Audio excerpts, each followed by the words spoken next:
On this video, I'm going to share with you how you can change your state of mind, how you can feel happier, how you can feel more confident, how you can change from feeling perhaps depressed, anxious, scared, upset, angry, and being able to return into a state of positivity and happiness. Now, first of all, it's important to know that there will always be yin and yang in life. There will always be up and down. To be happy every single day, in every single moment, is not possible.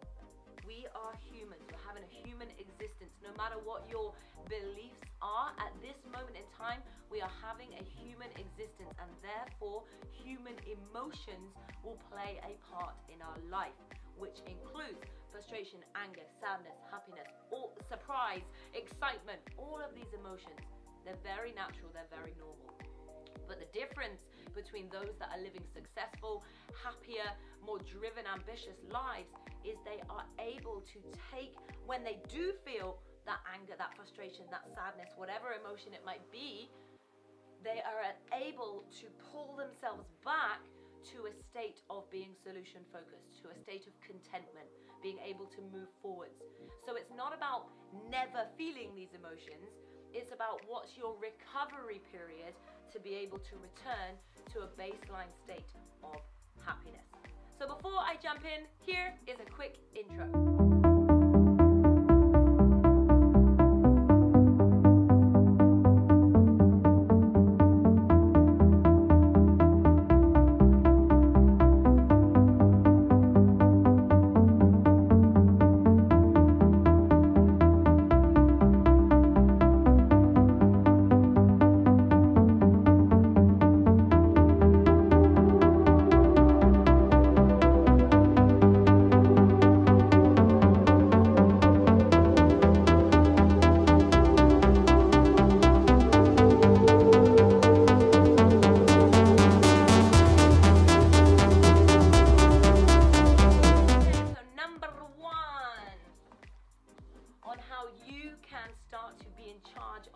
Emotions.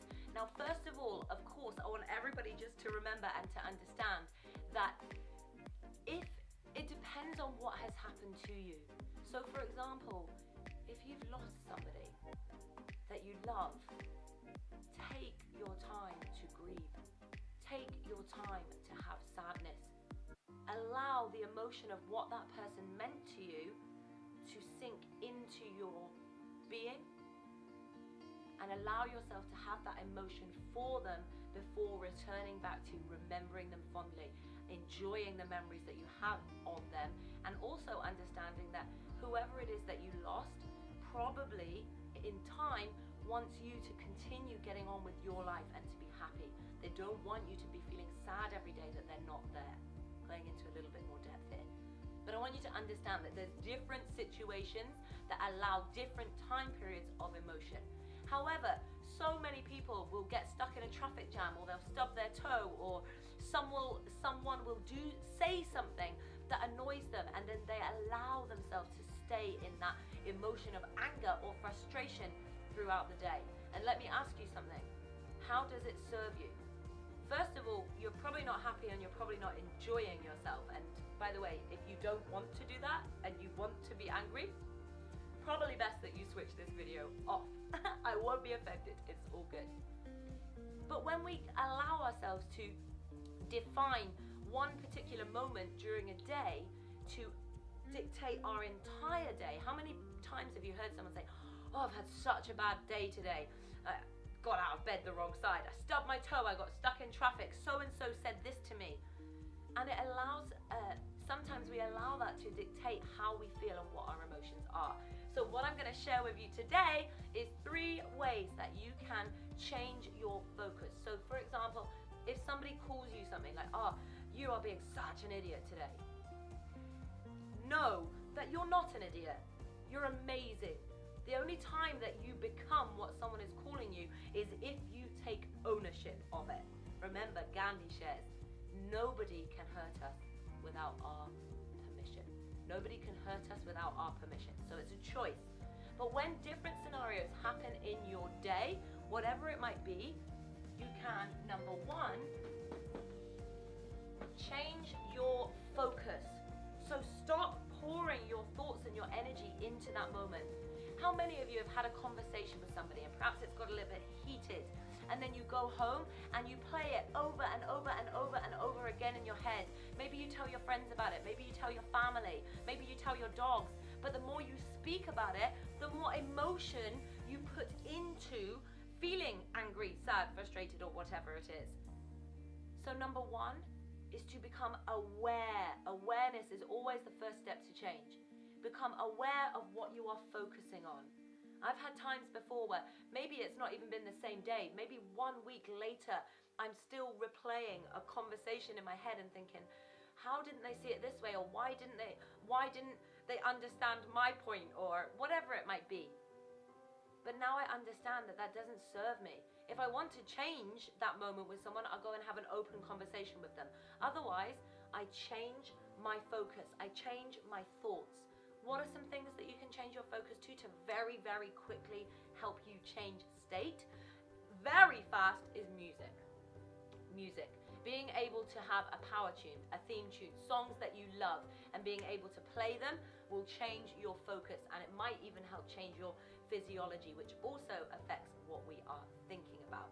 So first of all, changing your focus. Could be music, could be gratitude. Gratitude is another very, very powerful thing to turn your mind to. Start thinking about what you can be grateful for, what you can appreciate, what you enjoy, what you love. Because when we are feeling thankful, we cannot feel a negative thought as well. And I thought that was amazing. Like, that blew my mind. Oh! For how incredibly powerful our mind and our brains are, to know that you cannot think of a positive and a negative thought at the same time absolutely changed the game for me and changed my mindset. So changing your focus to gratitude allows you to be in a state of appreciation and thanks rather than anger, sadness, or annoyance. Make sense? And the last one, there's all sorts of different ways of changing your focus. But just as another example for you, it could be just thinking of a different memory. Enjoying a moment of someone that you love. Something funny that's happened to you in your life. You could put a YouTube video on. But changing your focus is a very powerful way of flipping back into a calmer state. And I hope this is helping. There was one person in particular that wanted me to do a video about this, so I hope it helps. Number two is exactly what I just mentioned earlier, your physiology. Changing your physiology, what you're doing with your body. Very, very quickly now, those of you that are watching this video, I dare you, those of you that are watching this video, and some of you that watch this channel a lot might have seen this before, but has it sunk in? Are you practicing it? And that is your physiology, your movement. Everybody that's watching this video, stand up. Stand up! Go on, I dare you. Stand up. I know I can't see you, but go on. Just try this, because it will be more powerful for you to feel it rather than just hearing me say it. So everybody stand up. Now, with your body, just want you to make the shape of somebody who feels upset, depressed, down. What do they do? And of course, stereotype. Shoulders come in, head goes down. Do you think their breathing gets faster or slower? It changes. Now, shake it out, whoop, whoop, whoop. And I want you to make the shape with your body of somebody who feels confident, happy, strong. Shoulders come back, head goes up. You might even throw out a celebration pose. But what does this mean? It means our physiology affects the way that we feel. And some of you might be watching this thinking like, oh, well, good one. You just made those shapes with your body at home. How do I know? Well, B, try it, then you will know. But also, did you know that anyone who has been blind or not able to see from birth, if you ask them to do the same exercise, and I've been blessed at one of my workshops that I had this experience, they will do exactly the same thing. Even though they've never been able to see. If If you ask them to do those shapes with their body, they will do the same. Why? Because our physiology affects the way that we feel. So if you're trying to get more motivation, if you're trying to feel happier, get up, get out of the house, get walking, get moving, smile. It's been proven that even just smiling can change the way that you feel. So think about your physiology. And last but not least is your emotional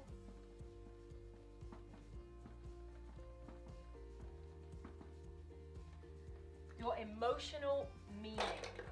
What are your emotions behind this situation? What is the meaning that you took from it? And more importantly, could there be another one? Ooh, that's different. So what do we mean? How often do we make assumptions as humans? By the way, put both hands up because we do it all the time. We think, we see something and we create our interpretation, our assumption of what that situation was. And sometimes it leads us to getting angry, frustrated, or sad. Sometimes it leads us to being happy and joyful. But is there a possibility that whatever you saw, whatever you heard, you've taken your interpretation from it? Could there be another one? Could there be another meaning? In fact, could there be many different meanings? Yes, of course there can. So who are you to decide and dictate what everything around you means? Start to understand now that everything we know is everything that we know. We don't know what we don't know. So by making assumptions, especially assumptions that lead us to be angry, annoyed, or frustrated, are absolutely a waste of our thought, our time, and our energy. They do not serve us. They do not serve the people around us. If you want to have a better life, a happier life, a more productive life, then put your focus onto what you are doing. And if something happens around you, just appreciate, witness, observe, but be clever enough and wise enough to know that you do not know the ins and outs of everything. So don't form your opinion based on that, especially if it's one that leads you to feeling sad all the time. I'm just going to give a really quick example about that. In fact, so perhaps just imagine this. You are on your way home from work. You're in the car. Maybe you've got the kids in the car with you as well. I don't know. But you're driving home. And suddenly, out of nowhere, excuse the stereotype, this white van just comes driving in, cuts you up completely, nearly hits your car. What is your first reaction? Honestly. Honk! I'm not sure if I'm allowed to swear on YouTube, but some of you will also use profanities. But in that moment, we get angry, we get annoyed.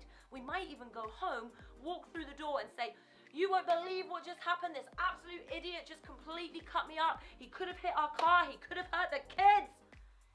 So then we bring that anger and that emotion home. However, for the sake of this story, I want you to just imagine something. You somehow find out that actually the driver of that van was rushing home. He'd just received a call to say that his partner, his wife, was at home having a heart attack, and their 6-month-old baby was in the same room. Now be honest here. Now what's your reaction? Now what do? You'd probably reverse and let them go. So just an example of two there. Very different meanings. One was the real one, but there could have been all sorts of reasons. He could have just been rushing because he was late for something. He could have been, it was his mum's birthday dinner. Or maybe he just was being a bit of a, and he drove like that in that moment, but it's okay because you're okay, and so is your car, and so are your kids. We always have choice in what we think and how we feel and what we do. It doesn't always feel like that, but when you practice this over time, you'll understand that we cannot always control everything that happens to us, but we can always control how we respond. So Nahid, I hope that this has helped you, and for anybody else watching this video, if it has been of some benefit to you, then please give it the thumbs up, even hit that share button, share it with someone else that could also benefit from this video. And of course, remember, if you are not already, hit that subscribe button. Woohoo! Hit that subscribe button and the bell next to it for your daily notifications of inspiration, education and motivation. And I will see you on the next one.